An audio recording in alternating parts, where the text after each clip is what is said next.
ഇന്ന് രാവിലെ തന്നെ ഞങ്ങൾ തിരുനെല്ലിക്ക് യാത്ര പോവുക കേട്ടോ, അമ്പലത്തിലേക്ക്. ഇതെൻ്റെ ഹോം ടൗൺ ആയ സുൽത്താൻ ബത്തേരി കേട്ടോ.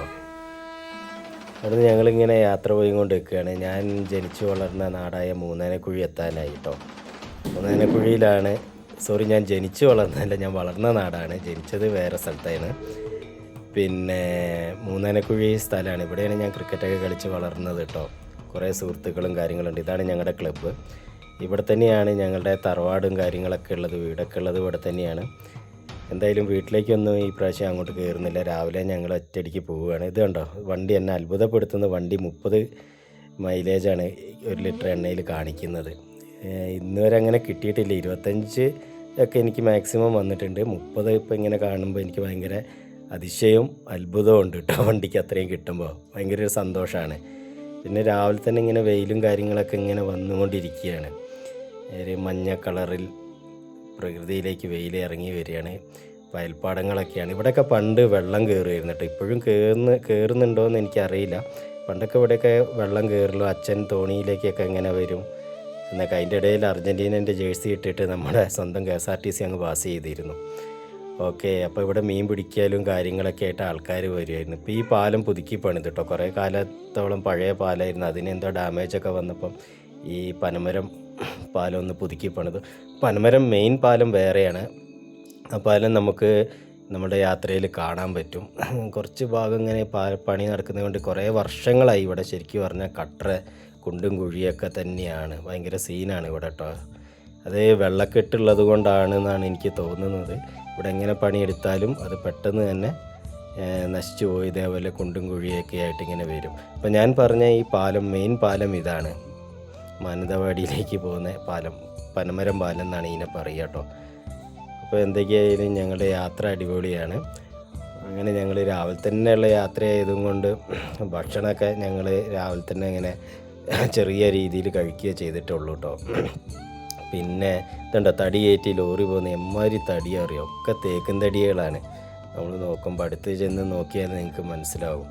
വീഡിയോ ശ്രദ്ധിച്ചു കഴിഞ്ഞാൽ ഒക്കെ തേക്കും തടി. ഭയങ്കര ഈ തടി എങ്ങനെ കയറ്റുന്നതെന്ന് നമുക്ക് ഇപ്പോഴും ഒരു ഐഡിയ ഇല്ല. ഇവർ എത്രമാത്രം മനുഷ്യരുടെ ഒരു അധ്വാനത്തിൻ്റെ ഫലമാണ് അടുക്കി പെറുക്കി വയ്ക്കുന്നത്. ഒരു തടി പുറത്തോട്ട് ഭയങ്കരമായിട്ട് തൂങ്ങി നിൽക്കുന്നുണ്ട് കേട്ടോ. നമ്മുടെ മേത്തേക്ക് ഇടിച്ച് കയറുന്ന പോലെ അത് തോന്നുന്നത് നമുക്ക് എപ്പോഴും.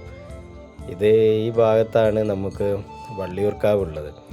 വയനാട്ടിലെ പ്രസിദ്ധമായ ക്ഷേത്രമാണ് കേട്ടോ വള്ളിയൂർക്കാവ്. പക്ഷെ ഞങ്ങൾക്ക് അവിടെ കയറാനൊന്നും കഴിയില്ല. ഞങ്ങൾ നേരെ തിരുനെല്ലിയിലേക്കാണ് പോകുന്നത്. അതുകൊണ്ട് ഇവിടെ ഒന്നും കയറിയിട്ടില്ല. ഇവിടേക്ക് ഒരു പ്രാവശ്യം വരണം എന്ന് ആഗ്രഹമുണ്ട്. ഈ ഭാഗത്താണ്, ഇത് ഈ ആലഞ്ചോടിൻ്റെയൊക്കെ ആ ഭാഗത്താണ് വള്ളിയൂർക്കാവ് ഉള്ളത്. അവിടെ ഗംഭീരമായ ഉത്സവമാണ്. എല്ലാ വർഷവും വളരെ ഗംഭീരമായിട്ടുള്ള ഉത്സവമാണ് ഇവിടെ നടക്കുന്നത് കേട്ടോ.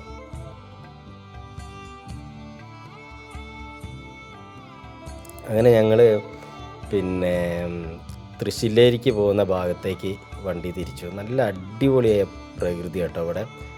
പ്രകൃതി മാക്സിമം കനിഞ്ഞ് അനുഗ്രഹിച്ച വയനാടിൻ്റെ ഒരു ഭൂപ്രദേശമാണ് ഇവിടെ. നമുക്ക് പറഞ്ഞറിയിക്കാനാകില്ല. വനപ്രദേശമാണ്, എന്നാലും നല്ല അടിപൊളിയായ സ്ഥലമാണ്. ഇത് കണ്ടില്ലേ, പശ്ചിമഘട്ട മലനിരകൾ തലയെടുപ്പോട് കൂടിയിട്ട് നിൽക്കുന്ന ഒരു ഭാഗമാണ്. ഇങ്ങനെ ഞങ്ങൾ തൃശ്ശില്ലേരിയിലെത്തി. തൃശ്ശില്ലേരിയിലേക്ക് നമ്മൾ വരേണ്ടത് എന്തുകൊണ്ടാണെന്ന് വെച്ചാൽ, തിരുനെല്ലിയിലേക്ക് പോകുന്ന സമയത്ത് നമ്മൾ ഏറ്റവും ആദ്യം തൃശ്ശില്ലേരിയിലേക്ക് പോരണം എന്നാണ് പറയുക. തൃശ്ശില്ലേരിയിൽ പോകുന്ന മഹാദേവനാണ് ഇവിടുത്തെ പ്രതിഷ്ഠ. ശിവൻ്റെ പാദത്തിൽ അനുഗ്രഹം വാങ്ങി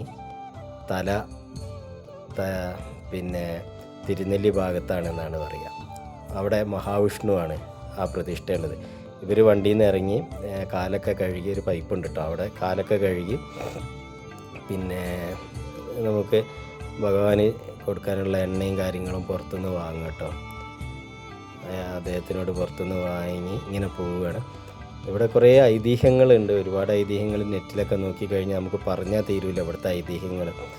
അവിടെ വഴിപാട് കൗണ്ടറിൽ പോയിട്ട് ഞങ്ങളുടെ എല്ലാവരുടെയും പേരിൽ വഴിപാടൊക്കെ എടുത്ത്, ഇത് ഇങ്ങനെയാണ് സാധാരണ അമ്പലങ്ങളിൽ പോയി കഴിഞ്ഞാൽ നമുക്ക് നേരിട്ടിട്ടാണല്ലോ മെയിൻ പ്രതിഷ്ഠയിലേക്ക് പോകാൻ പറ്റുക. അതിനുശേഷമാണ് ഉപദേവതകളെയൊക്കെ നമ്മൾ നമസ്കരിക്കുക. പക്ഷേ ഇവിടെ നേരെ തിരിച്ചാണ്. എല്ലാ ഉപദേവതകളെയും നമ്മൾ നമസ്കരിച്ച് തൊഴുത് വന്നതിന് ശേഷം മാത്രമാണ് നമുക്ക് പിന്നെ മെയിൻ പ്രതിഷ്ഠയായ ദേവൻ്റെ അടുത്തേക്ക് പോയി തൊഴാൻ കഴിയുകയുള്ളൂ.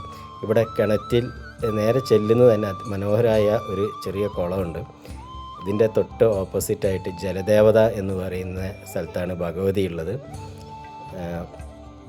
അവിടെയും പോയി തൊഴുത് കണ്ടോ, നല്ലൊരു കുളമാണ്. എന്നാലും ഞാൻ പറഞ്ഞല്ലോ, മുമ്പേ പറഞ്ഞല്ലോ, പ്രകൃതി അത്രയും അനുഗ്രഹമായ ഒരു സ്ഥലമാണ് വയനാടിൻ്റെ തൃശ്ശില്ലേരിയും പിന്നെ തിരുനെല്ലിയൊക്കെ. പരശുരാമൻ പ്രതിഷ്ഠിച്ച 108 ക്ഷേത്രങ്ങളിലൊന്നാണ് ഇവിടെ സ്ഥിതി ചെയ്യുന്ന ഈ ജലദുർഗ. ഇതുണ്ടോ, ഇതിങ്ങനെ ഇവിടെ ഇതാണ് ഞാൻ പറഞ്ഞ ജലദേവത എന്ന് പറയുന്നത്. ഈ ജലദേവതയെ പോയി തൊഴുതതിന് ശേഷം നമുക്ക് ഇപ്പം ചക്കര പോയി തൊഴുകുന്നുണ്ട്, പിന്നെ രമ്യയും നമസിയും പോയി തൊഴുകയാണ്. നല്ല രസമാണ് ഇവിടെ കാണാൻ. ജലത്തിന് ചുറ്റുമാണ് ഈ ദേവത ഇരിക്കുന്നത് കേട്ടോ. നിങ്ങൾക്കത് മനസ്സിലാവുമെന്നാണ് വിചാരിക്കുക. അപ്പോൾ ഒരിക്കലെങ്കിലും നിങ്ങളൊന്ന് പോയി നോക്കുക.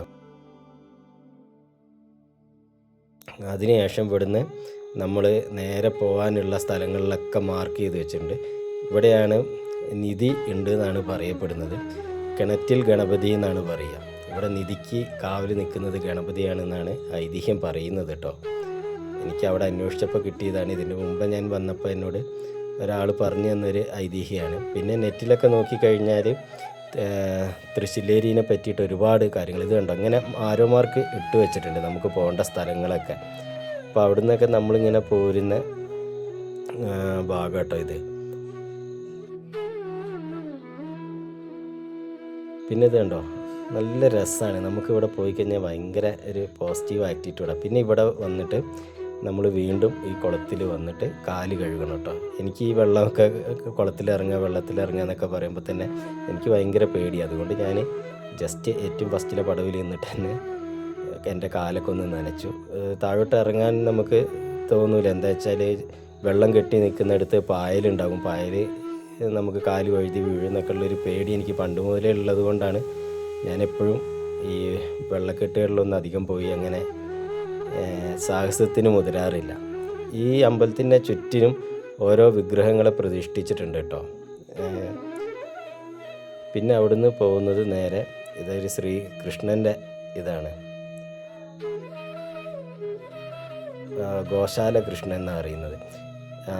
ഗോശാല കൃഷ്ണനെ നമ്മൾ തൊഴുകുന്നുണ്ട്. തൊഴുതതിന് ശേഷം പിന്നെയും കണ്ടു ഭയങ്കര മനോഹരം. എങ്ങനെ നമുക്ക് ഫ്രെയിം വെച്ചാൽ അടിപൊളിയായിട്ടാണ് തോന്നുന്നത്. അതുകൊണ്ട് ഈ ഒരു ക്ഷേത്രത്തിലേക്കാണ്, ഉപദേവൻ്റെ അടുത്തേക്കാണ് പോവുക.